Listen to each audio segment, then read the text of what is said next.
Je suis Clotilde Dussoulier et vous écoutez l'épisode 305 de Change ma vie, soutenir vos efforts dans la durée.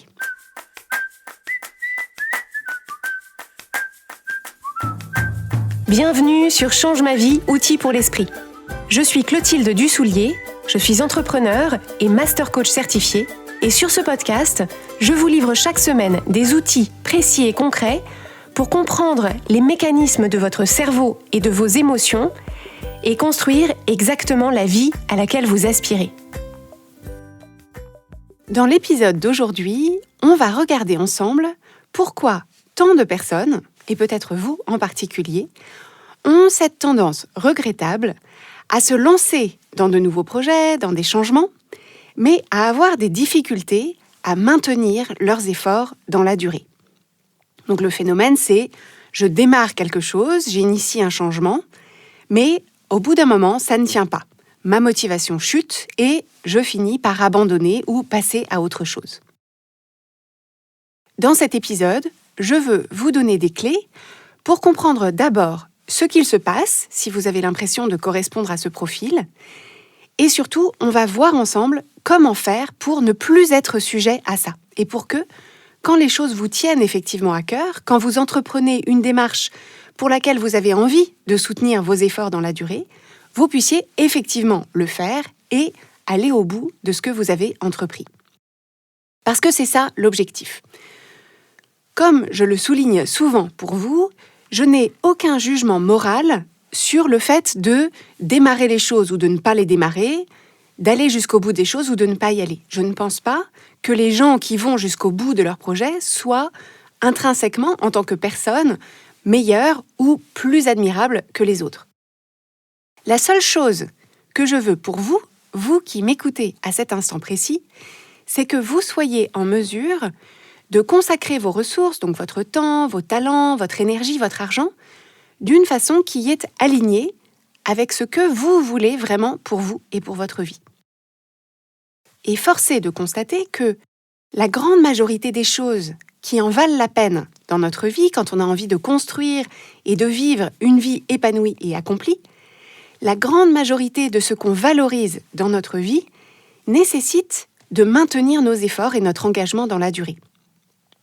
Donc ça peut être, par exemple, un nouveau mode d'organisation que vous voulez mettre en place dans votre vie, une nouvelle façon d'organiser votre appartement, d'organiser votre emploi du temps, d'organiser votre vie en général. Une fois que vous avez imaginé ce système d'organisation, ce système n'a aucune valeur si vous ne le maintenez pas dans la durée, parce que très rapidement, le chaos reprendra le dessus et vous reviendrez à la case départ. De la même façon, si vous voulez mettre en place une pratique sportive, peut-être pour vous entraîner à la perspective d'une épreuve sportive ou simplement avoir une activité physique pour en retirer des bénéfices en termes de santé, de forme, etc., eh bien, vous pouvez vous inscrire dans la salle de sport la plus cool, souscrire à l'application en ligne la plus innovante où vous achetez le matériel le plus pointu.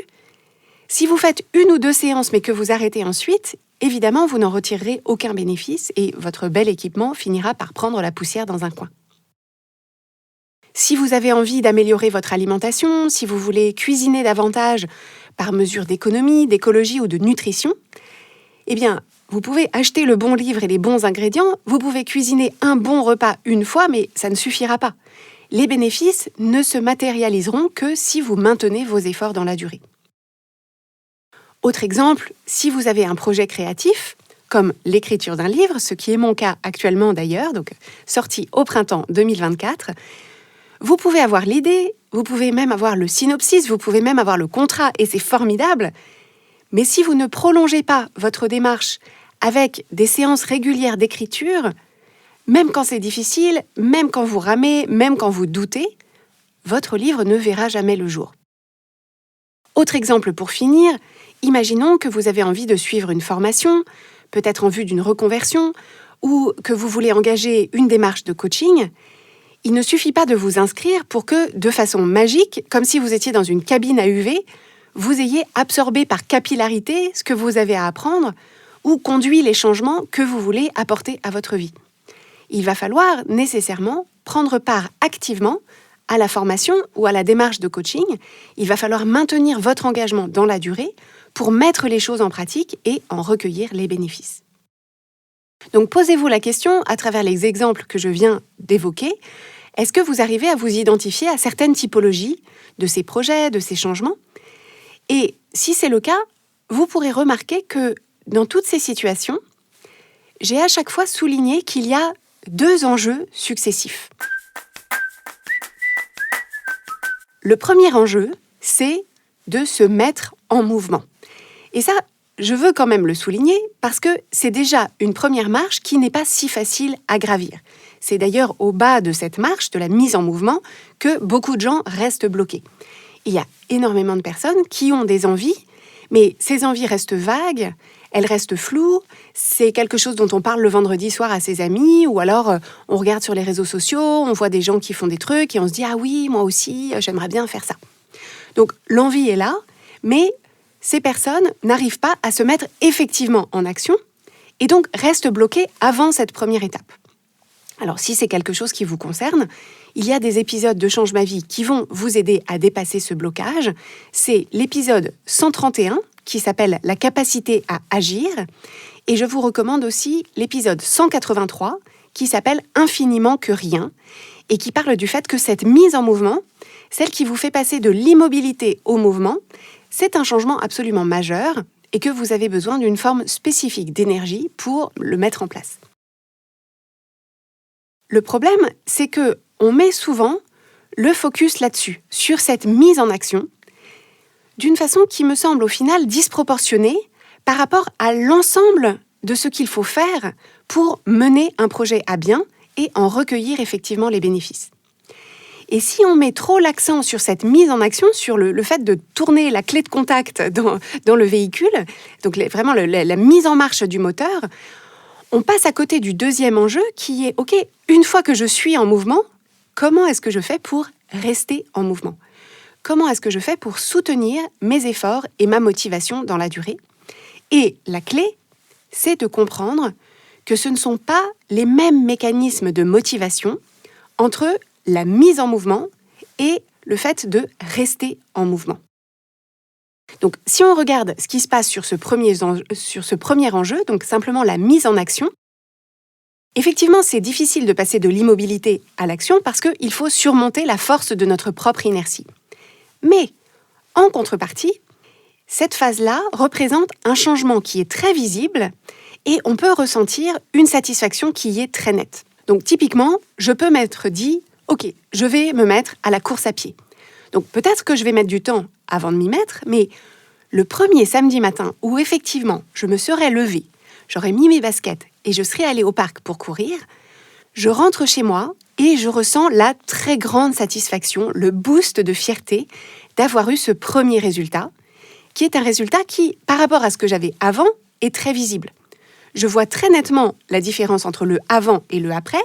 Avant, je n'allais jamais courir, et là, je viens d'aller courir. Donc, je suis dans une espèce d'euphorie de me voir en action. J'en reviens pas, je suis hyper impressionnée par moi-même.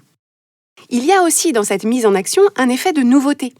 On est porté par la fraîcheur de notre décision.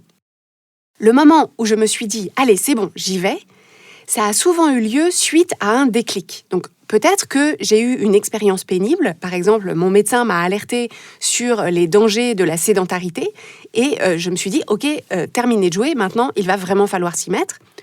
Ou alors peut-être que je me suis greffée à quelque chose d'extérieur à moi, peut-être que j'ai participé à un challenge, peut-être que c'est une amie qui m'a dit « Ah tiens, je me suis inscrite à ce cours de boxe, ça a l'air génial, viens avec moi et tout ».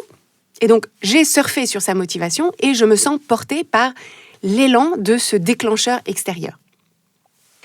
En tout état de cause, vous sentez sans doute, en m'entendant décrire cette phase de mise en action, qu'elle est souvent assortie d'une énergie assez haute, d'enthousiasme, d'excitation peut-être.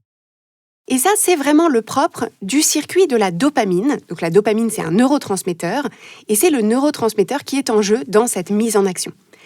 La dopamine, c'est le neurotransmetteur qui nous pousse à obtenir quelque chose qu'on n'a pas, qui nous pousse à rechercher la nouveauté dans ce qu'elle va avoir d'attractif et de bénéfique. Et il y a vraiment cette idée d'effort qui va être couronnée par une récompense, une carotte qu'on anticipe assez rapidement. Donc on se dit, ok, je vais me donner, je vais y aller, je vais me motiver. Et de l'autre côté, assez rapidement, je sais que j'aurai ma récompense. Et donc c'est ça qui active le circuit de la dopamine, qui est effectivement un très puissant motivateur. Donc ça, c'est super. Et bien sûr, on veut le garder parce que sans mise en mouvement initiale, évidemment, c'est sûr qu'il n'y a pas de résultat non plus.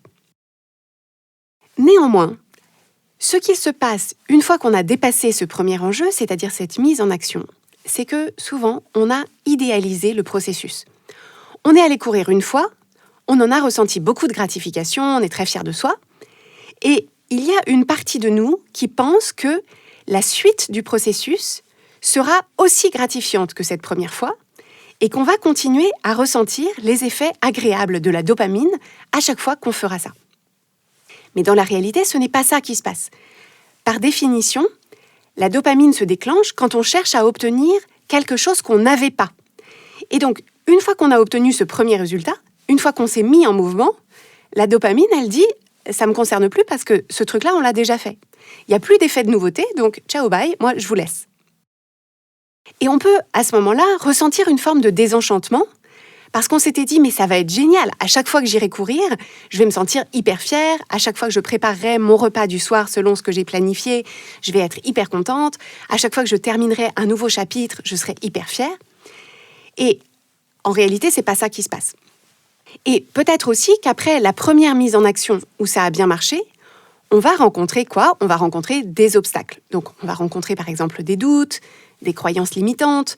Peut-être qu'on va s'apercevoir que notre entourage ne comprend pas ou ne soutient pas ce qu'on cherche à faire. Peut-être que les résultats qu'on a eus au début, on ne va pas arriver à les maintenir dans la durée. Et donc, on se rend compte à ce moment-là que si on veut aller au bout de ce projet ou de ce changement qu'on veut mettre en place dans notre vie, on est en train de s'apercevoir que ça va être plus difficile et plus long que ce qu'on avait imaginé. Et qu'en plus, on ne peut pas compter sur cet effet de nouveauté, sur la motivation et l'enthousiasme du début qui se sont nécessairement émoussés avec le circuit de la dopamine qui s'est lui-même amenuisé.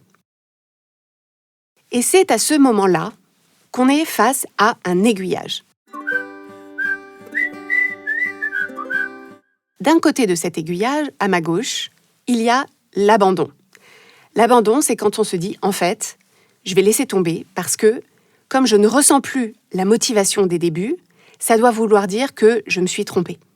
C'est pas un projet pour moi, c'est pas le bon sport, c'est pas le bon sujet de roman, ou alors ça ne fonctionne pas pour moi, je ne suis pas capable.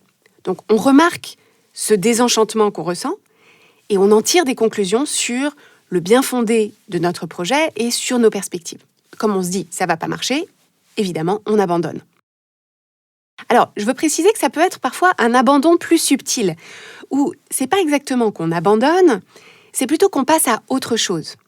Donc en fait, c'est pas qu'on se dit « ok, je veux plus le faire », mais il y a autre chose qui attrape notre attention, qui nous motive davantage. On a une autre idée de livre, on a un autre projet de business à poursuivre, on a un autre changement d'hygiène de vie qui nous motive plus maintenant. Et comme on a bien envie de ressentir à nouveau les effets de la dopamine, la quête de la nouveauté et cette idéalisation des débuts, c'est très tentant de passer à autre chose. En entrepreneuriat, c'est un syndrome qu'on connaît bien, qu'on appelle le syndrome de l'objet brillant. Donc, c'est une expression en anglais qui est donc le Shiny Object Syndrome. Et c'est la difficulté qu'ont les entrepreneurs, qui sont par essence des personnes qui ont une forte capacité à se mettre en action. Donc, la difficulté qu'ont les entrepreneurs à s'installer ensuite dans le rythme de croisière qui va permettre de développer leur entreprise. Le fait de manquer de cette excitation des débuts les pousse sans arrêt à lancer un nouveau projet, développer une nouvelle offre, changer de typologie de client, tester une nouvelle stratégie, voire casser un truc qui fonctionne pour renouer avec cette excitation des débuts. Mais ce faisant, bien sûr, que vous fassiez ça dans votre entreprise ou dans vos projets en général, ce faisant, vous vous éparpillez et vous ne vous donnez pas les moyens d'aller jusqu'au bout de ce que vous aviez démarré. Quand on passe à autre chose avant d'être allé au bout du truc précédent, on se prive d'exploiter pleinement et de valider ou d'invalider l'hypothèse de départ. Au moment où je pense que ce mode d'organisation va me convenir, au moment où je pense que cette pratique sportive va être bénéfique pour moi, que ce changement d'alimentation, ce livre, cette activité, cette démarche de coaching vont m'apporter des bonnes choses pour moi, il y a une raison pour laquelle je me suis lancée là-dedans. Je me suis dit qu'il y avait quelque chose à en retirer. Mais si j'arrête dès qu'on est dans le dur, c'est-à-dire dans la phase où il faut persévérer, je ne serai pas en mesure de savoir si c'était effectivement la bonne chose pour moi. Je n'en recueillerai pas les bénéfices, ni en termes de résultats, ni en termes d'apprentissage.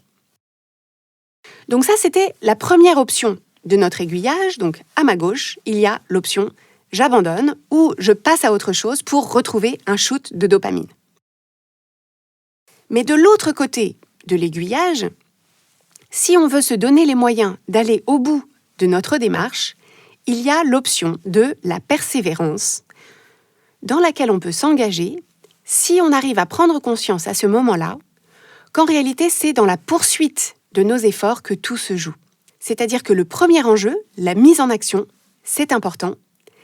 Mais si c'est une mise en action sans compléter avec des efforts maintenus dans la durée, en réalité, on aurait mieux fait de s'épargner les efforts du début, puisque, au final, on n'en recueillera pas les bénéfices. Et la clé à ce moment-là, pour arriver à persévérer, c'est de comprendre qu'il va falloir passer à une nouvelle forme de motivation. Une nouvelle forme de motivation qui soutiendra notre énergie, notre élan dans la durée, et qui nécessite d'avoir un rapport plus mature à nos émotions et à notre engagement, qui repose sur notre capacité à générer une motivation intrinsèque. Ça consiste à se dire « je vais maintenant passer dans un mode où je vais continuer à faire ce qui fonctionne ». Et ça, c'est vrai que c'est beaucoup moins excitant que de faire des choses nouvelles, mais c'est dans cette régularité qu'on va pouvoir recueillir des résultats par effet cumulatif.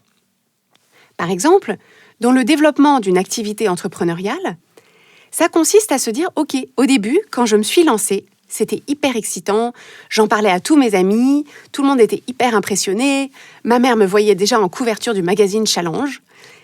Mais maintenant que je suis lancée, qu'est-ce qu'il va falloir faire ? Eh bien, il va falloir tous les jours se lever, se mettre à son bureau, démarcher des clients, développer une offre, délivrer mes prestations, livrer mes produits, etc. Et il faut arriver à se souvenir que le succès de son entreprise, de son activité, repose sur ces actions quotidiennes qui ne sont pas spécialement étincelantes ou excitantes au moment où on les fait. Mais c'est là-dessus que repose la construction des résultats par effet cumulatif. Ce concept d'effet cumulatif, je vous en ai parlé dans l'épisode 92 de Change ma vie. Et c'est un concept très important parce que notre cerveau a tendance à sous-estimer la valeur de ces petites actions mises bout à bout. Il a du mal à évaluer la puissance de cet effet cumulatif. Donc, pour soutenir nos efforts dans la durée, c'est très important de prendre conscience explicitement de ce phénomène. Se rappeler au quotidien que chaque fois que je vais faire les courses pour acheter des ingrédients pour mes repas qui sont sains et équilibrés pour moi, ça paraît peu, mais c'est en y allant régulièrement que je construis mes résultats. Donc c'est cette capacité à faire plus de ce qui marche, de façon régulière et avec persévérance. Et c'est également la capacité à rester concentré sur le processus sans s'appuyer de façon disproportionnée sur le résultat pour maintenir notre motivation. Ça, je l'ai évoqué avec vous dans l'épisode 212 de Change ma vie qui s'appelle « Processus versus résultat ». Et c'est ce changement d'état d'esprit qui permet de ne pas être uniquement motivé par la carotte, par le résultat. Bien sûr, on est motivé par le résultat parce que sinon on ne ferait pas ce qu'on fait, mais c'est important de développer notre capacité à valoriser le processus, donc chacune des étapes, et à développer un discours intérieur qui valorise nos efforts dans ce processus. Donc valoriser nos progrès, valoriser la façon dont on avance chaque semaine, et créer du plaisir dans le processus même, sans avoir les yeux rivés uniquement sur la ligne d'arrivée. Et c'est à ce moment-là aussi que se joue quelque chose d'absolument central pour le succès de nos projets et de nos démarches de changement, qui est de faire évoluer notre conception de nous-mêmes dans ce projet ou dans ces changements. Parce qu'en réalité, le changement majeur qui intervient entre le premier enjeu de la mise en action et le deuxième enjeu de rester en action, c'est l'évolution de notre identité et du regard qu'on porte sur nous-mêmes. Entre le 0 et le 1, c'est-à-dire entre l'immobilité et l'action, il y a cette différence marquante qui repose sur le fait que avant, je ne faisais rien de spécial et d'un coup, je me vois entreprendre ces actions.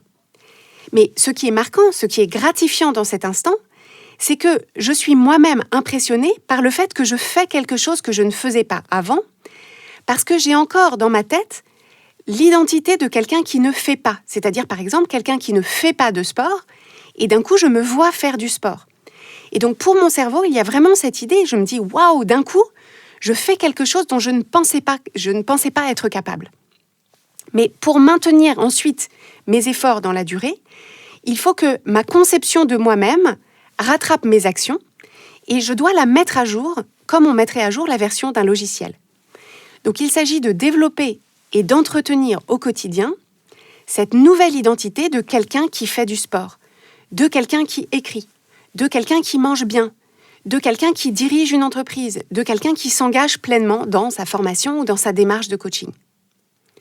Et le truc génial, c'est que quand on développe et qu'on entretient cette identité, cette conception de nous-mêmes, les actions en découlent beaucoup plus facilement parce qu'il n'y a qu'à incarner cette identité et faire exactement ce que ferait quelqu'un qui accorde de l'importance à son activité sportive, à son alimentation, à son projet créatif, à sa croissance personnelle ou professionnelle, etc.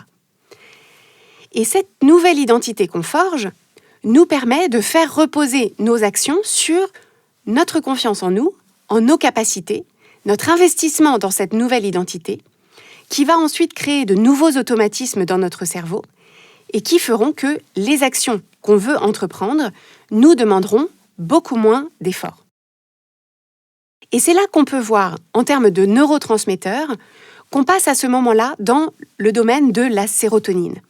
La sérotonine, c'est le neurotransmetteur qui va avec cette idée d'alignement avec soi, d'alignement avec ce qu'on veut, d'alignement avec nos objectifs, de confiance dans nos capacités et d'appréciation de ce qu'on a et de ce qu'on est en train de faire. C'est une énergie qui est plus l'énergie de la tortue que l'énergie du lièvre, si vous pensez à la fable de La Fontaine. C'est vraiment cette énergie de la sérotonine et vous pouvez, si vous avez déjà, si vous voyez ce que je veux dire, identifier que le bien-être émotionnel qu'on ressent lorsque la sérotonine est active dans notre système, c'est une énergie qui est tout à fait différente, un bien-être qui est tout à fait différent de l'énergie très haute et très presque frénétique de la dopamine. Et vous pouvez sans doute constater ce phénomène dans les différents changements que vous avez pu mener avec succès dans votre vie. Par exemple, quand vous êtes passé du statut d'étudiant au statut de salarié, ou quand vous êtes passé de quelqu'un qui vivait chez ses parents à quelqu'un qui est parti de chez ses parents, ou quelqu'un qui n'avait pas d'enfant à quelqu'un qui en a.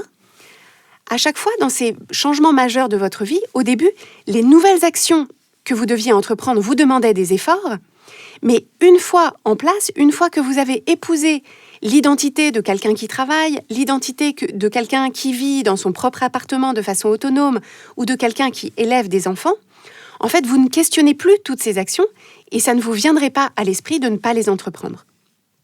C'est pareil aujourd'hui pour les projets ou les changements que vous voulez mettre en place dans votre vie et que vous voulez mener à bien jusqu'au bout.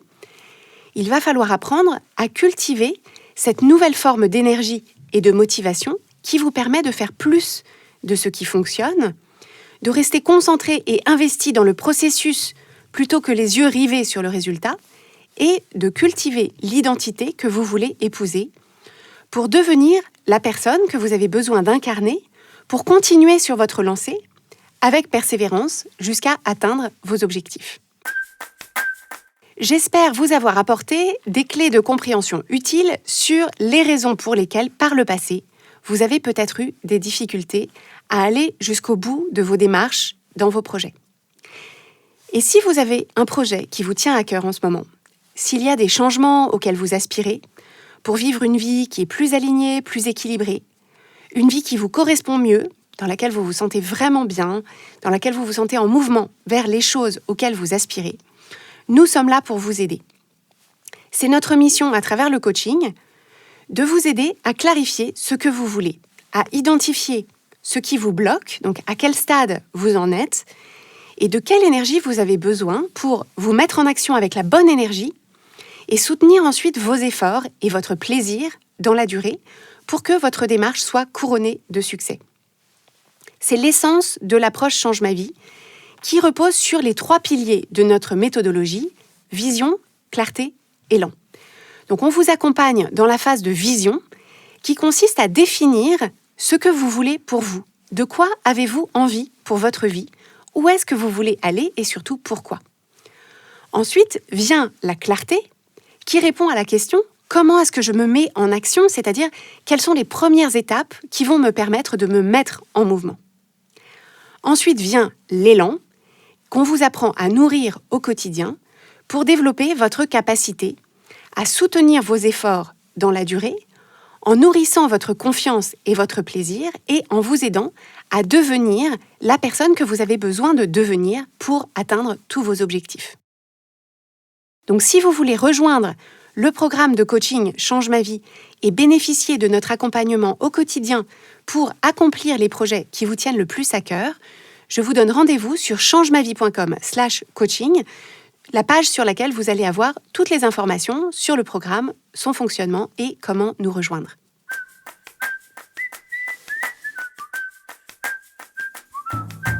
Si vous aimez Change ma vie, vous allez adorer Change ma vie mode d'emploi.